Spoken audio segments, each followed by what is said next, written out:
pancen nyetak sinden-sinden. Salam budaya. Pada kesempatan kali ini kita akan menyaksikan penampilan seorang sinden muda berbakat dari kota Kediri. Siapa lagi kalau bukan Lintang Kairo. Sinden yang berwajah cantik dan bersuara lemah lembut ini kali ini akan menjadi bintang tamu Ki Anom Dwijo Kangko dengan membawakan sebuah lagu yang berjudul Gelang Alit Banyuwangian, membuat para penonton dan Pak Kangko terkagum-kagum dengan suaranya. Baiklah, untuk lebih lengkapnya marilah kita saksikan Lintang Kairo dengan tembang Gelang Alit. Selamat menyaksikan. Sugeng dalu Bapak, selamat malam. Selamat malam Sugeng dalu Cahayu. Nggih, alhamdulillah kepanggih malih kalian panjenengan. Alhamdulillah. Ya alah. Ya, muga-muga masyarakat mboten jelek mboten waleh ningali kula kalih sampeyan jendul Cahayu. Ding. Pokok bendinten kepanggih kan nggih semakin mempererat persaudaraan nggih Pak nggih. Silaturahmi. Walah nggih padha karo Kirana tipis ya niki. Nggih.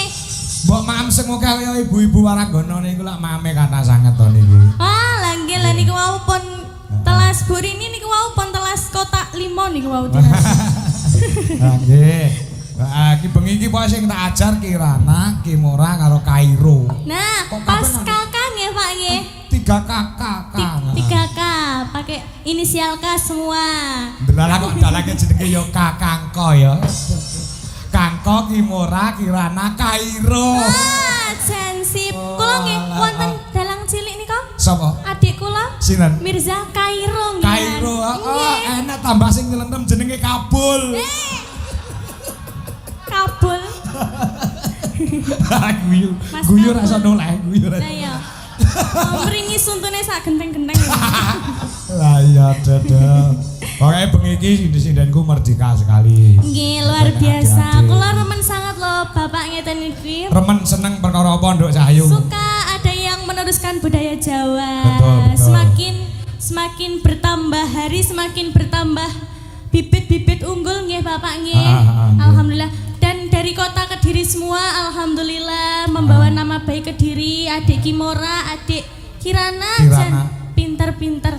Kediri kabeh. Kediri alhamdulillah. Dadi sok generasi-generasi iki bakal muncul engko lek Mbak Compe iki wis buyutan. Mbah Compe. Lah ya, makasane ana sinden-sinden selanjutnya. Nggih. Arep nembang apa Cahayu kudu nganggo bawa sik, kabeh nganggo bawa ki mau. Wis santai, dalu menika santai, bengi iki santai wae, Nduk. Santai, Pak. Ora usah kemrungsung. Siap. Ada. Sekelas 3 SMA lho cah iki cah. Dede wis gedhe man. Tenan lho Kimora. Biyen Lintang pedhok karo Pak Kangko ya sakmono kuwi sampean kuwi. Nah, jan kula benci nggih pengen lho punya kalau udah berumah tangga pengen punya anak seperti adik Kimora, adik Kirana, pinter. Enek resepe, Nduk. Napa? So nek duwe bojo ya, pengen duwe anak kaya Kimora, kaya Kirana, pinter nembang. Pripun? Lek gawe malam jemuah. Kedah malam Jumat berarti. Sunah Rasul kuwi. Oh. So nek wean duwe bojo SMA mau mikir bojo mboten nggih? Nggih. Mikir sekolah sik sok kuliah ya. Nggih. Sampean diantu-antu dinteni warga Kajang. Alhamdulillah penontonnya banyak sekali nggih Bapak. Uang Nduk dudu banyak ki ngok. Penonton kan manusia toh Pak. Lah ya munimu banyak no. Banyak itu tegese pajan kata saking sampai belakang-belakang menika lho Pak. Ngebaki dalan punan. Oh nggih kathah. Alhamdulillah. Sehat danten nggih Pak Bu nggih. Nggih. Alhamdulillah sing semangat ket wau kon jenengan terus to Bu. Daleme pundi Ibu? Oh alah, nggih sehat selalu nggih Bu. Panjang yuswanipun. Nggih niku. Pun gadah putu. Napa? Wayah kok putu. Oh alah, nggih sehat selalu nggih Mbah nggih. Nggih, niku tanpa dongko tanpa kayang niku bojone Trilocana. Nggih, lagune napa no? Cahayu. Sing modern aku ya gelem. Nah, coba wis gajun muni dangdut. gete kok.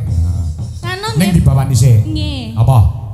Gelang alit bawa blamyangan nggih, Pak. Wah. Aku mau jane arep muni ngono lho.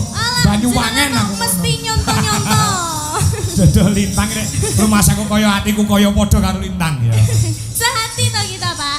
Sehati. Lah iya to domonge kok. Oh, alah ger. Ah, ya. Mambiat mayong ngono to? Nggih. Ah, ya. Ayo. Mambiat mayoni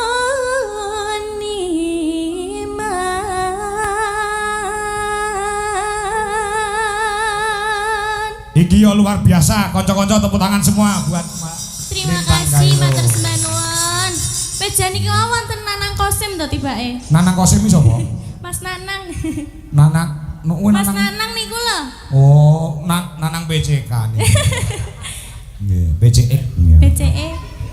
Tapi niku penggemar setia panjenengan lho, Nggih, Bapak. nggih. Dari kula kecil sampai saat niki Mas Nanang sering nderekne panjenengan. Sering niku. Kaya niku lak keluarga to asine. Masih keluarga. Nggih, niku adike sing ngibet niku kok. Walah, layak podo-podo. Padha kucluke.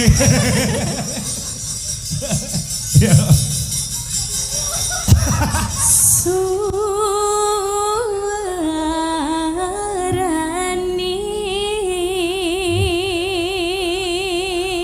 Iki cara panganan ono suarane mateng tenan lho iki San. Ya.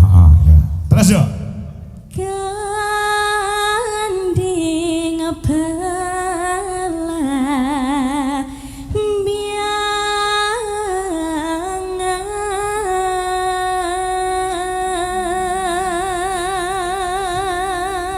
Nduk Lintang, Dalam sampean kenal ora karo Pak Gino Putra Dikari Jakarta? oh Bapak Gino Putra Dikari. Nggih. Kadosipun nate mireng. Nah, nggih niku mirsani wonten TikTok menika salam kageng Nduk Lintang Kairo. Oh nggih matur sembah nuwun Bapak. Gino Putra Bapak Gino Dikari. Putra Dikari. Jakarta. Disapa-sapa juga buat penonton yang live streaming ya Pak. Betul. Ini banyak sekali yang live streaming Wah, berarti nggih. hampir 3.000 sing mirsani teng Wah, YouTube. alhamdulillah disapa-sapa buat teman-teman yang ada di live streaming ya Pak, Bu. Nggih. Sing wonten TikTok nggih sampun 2.000 lebih pasang mata. Dadi wong 5.000 nggih. muncul wong mesti gorene nggone wis ora muat no. Lah nggih to Pak. Tenan. Dadi wong wong kajang ini nggone bersih desa nanggap wayang ki nyenengke wong pirang-pirang ewu. Nah, alhamdulillah. Sedekah rasa. Cucuk nek urunan nyatu 50-an. Nah, iki. Mergo nyenengne wong akeh. Yo terus. Nyaram biai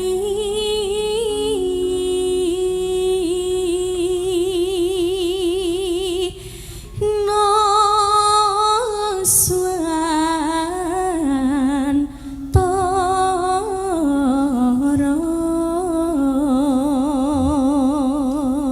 Ya, jos nah suarane. Ora tak ganggu, arep tak rungokke iki. Ayo, terus no. pianyu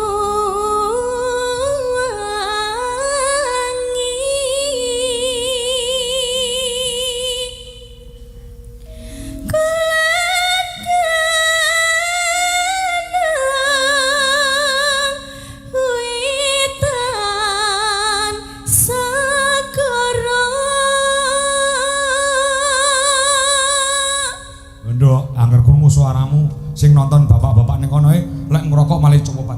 Hah? Lantar napa to Pak kok kesesam mawon? Pak? Kesengsem karo suaramu lho. Biasane ngrokok biasa no. Sampai kelek bluke ya Pak. Nggih kelek. Wah, apik tenan. Ayo terus yo. Lor lan kidul sangkar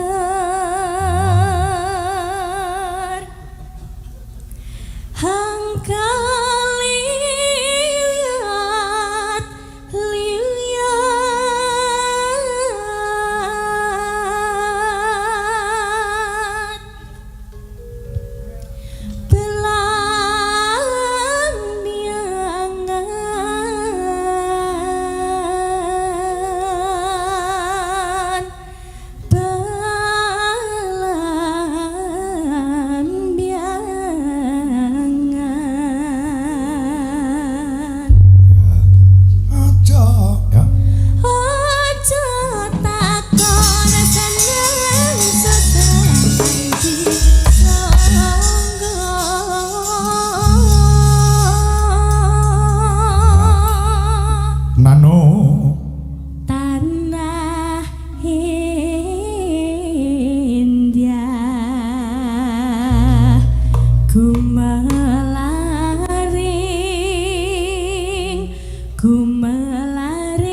cilik dipupuk, diajari karo bapak ibune, bareng gede pancen ya dadi swara sing iso menghipnotis ribuan para pemirsa sing rawuh bengi kina. Ya Allah. Amin amin pangestunipun panjenengan Bapak. Ya Cahayu tenan kok bapake pangestune lagi seneng-senenge mengesteni wong iki. Wah, luar biasa ya. Tenan ditutukne lek nyinden ya, Nduk. Nggih. Ya ditutukne lek nyinden. Adan to sampean iki lahir dadi bocah saiki utawa kaum apa ngene Gen Z. Gen Z. Nggih. Nyatane sampean tidak malu selalu menggeluti dan menjiwai dalam budaya Jawa wayang kulit utawa pesinden. Alhamdulillah, remen kula Bapak. Remen nggih? Tenan, kurup lho Nduk nyinden timbang derep. Remen lek wonten. Oh, temen. Kok malah ireng. Yo, gerajakan Banyuwangi ya, Nak? Gelang alit apa? Oh, gelang alit. Oke, siap. Gelang alit boleh. Nah, ya. Ya coba Nduk Lintang Kairu dari Kediri juga. Wah, ya. Katur Pak Putra Dikari. Ya. Kangge Bapak Putra, selamat menonton ya Pak nggih. Nggih. Kalian Mas Tarno Tania Jaya dan lain-lain kanca-kanca wonten ing channel YouTube Dwi Jolaras Indonesia. Nah, yuk monggo gelang alit yuk.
Itulah tadi Lintang Kairo dengan sebuah tembangnya Gelang Alit.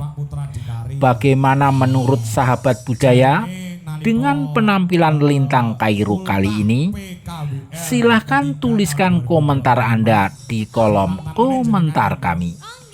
Dukung terus channel kami dan salam budaya. Sama Mas Gading. Oh, teng daleme almarhum Pak Sino Nugroho. Almarhum Bapak nggih.